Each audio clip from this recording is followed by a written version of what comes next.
ഉത്തമഗീതം അധ്യായം 5 ചോദ്യങ്ങളും ഉത്തരങ്ങളും. ഒന്നാമത്തെ ചോദ്യം. ഞാൻ ഉറങ്ങുന്നു എങ്കിലും എൻ്റെ ഹൃദയം ഉണർന്നിരിക്കുന്നു എന്ന് പറഞ്ഞതാര്? ഉത്തരം ശൂലേം കാരത്തി. രണ്ടാമത്തെ ചോദ്യം. സ്ത്രീകളിൽ അതിസുന്ദരിയായുള്ളവേ, നിന്റെ പ്രിയന് മറ്റു പ്രിയന്മാരെക്കാൾ എന്തു വിശേഷതയുള്ളൂ? നീ ഇങ്ങനെ ഞങ്ങളോട് ആണയിടേണ്ടതിന് നിന്റെ പ്രിയന് മറ്റു പ്രിയന്മാരെക്കാൾ എന്തു വിശേഷതയുള്ളൂ എന്ന് ചോദിച്ചതാര്? ഉത്തരം യെരുശലേം പുത്രിമാർ. മൂന്നാമത്തെ ചോദ്യം. പ്രിയന്റെ ശിരസ് എന്തുപോലെ ഇരിക്കുന്നു? ഉത്തരം അതിവിശേഷമായ തങ്കം. നാലാമത്തെ ചോദ്യം. പ്രിയന്റെ കുറുനിരകൾ എന്തുപോലെ ഇരിക്കുന്നു? ഉത്തരം ചുരുണ്ടും കാക്കയെപ്പോലെ കറുത്തും ഇരിക്കുന്നു. അഞ്ചാമത്തെ ചോദ്യം.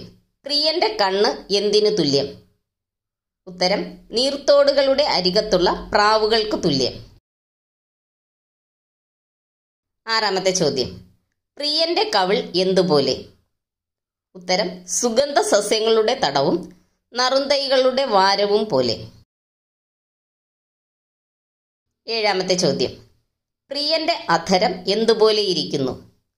ഉത്തരം താമരപ്പൂവ് പോലെ. എട്ടാമത്തെ ചോദ്യം. പ്രിയന്റെ അധരം പൊഴിച്ചുകൊണ്ടിരിക്കുന്നതെന്ത്? ഉത്തരം മൂറിൻ തൈലം. ഒൻപതാമത്തെ ചോദ്യം. പ്രിയന്റെ കൈകൾ എന്തുപോലെ? ഉത്തരം ഗോമേതകം പതിച്ചിരിക്കുന്ന സ്വർണ്ണനാളങ്ങൾ പോലെ. പത്താമത്തെ ചോദ്യം. പ്രിയന്റെ ഉദരം എന്തുപോലെ? ഉത്തരം നീലരത്നം പതിച്ച ദന്തനിർമ്മിതം പോലെ. 11ാമത്തെ ചോദ്യം. പ്രിയന്റെ തുട എന്തുപോലെയാണ്? ഉത്തരം തങ്കച്ചുവട്ടിൽ നിർത്തിയ വെൺകൽത്തൂൺ പോലെ. 12ാമത്തെ ചോദ്യം. പ്രിയന്റെ രൂപം എന്തുപോലെ ഉത്കൃഷ്ടമാകുന്നു? ഉത്തരം ലബാനോനെ പോലെ, ദേവദാരു പോലെ തന്നെ. നന്ദി. ദൈവം നമ്മെ അനുഗ്രഹിക്കട്ടെ.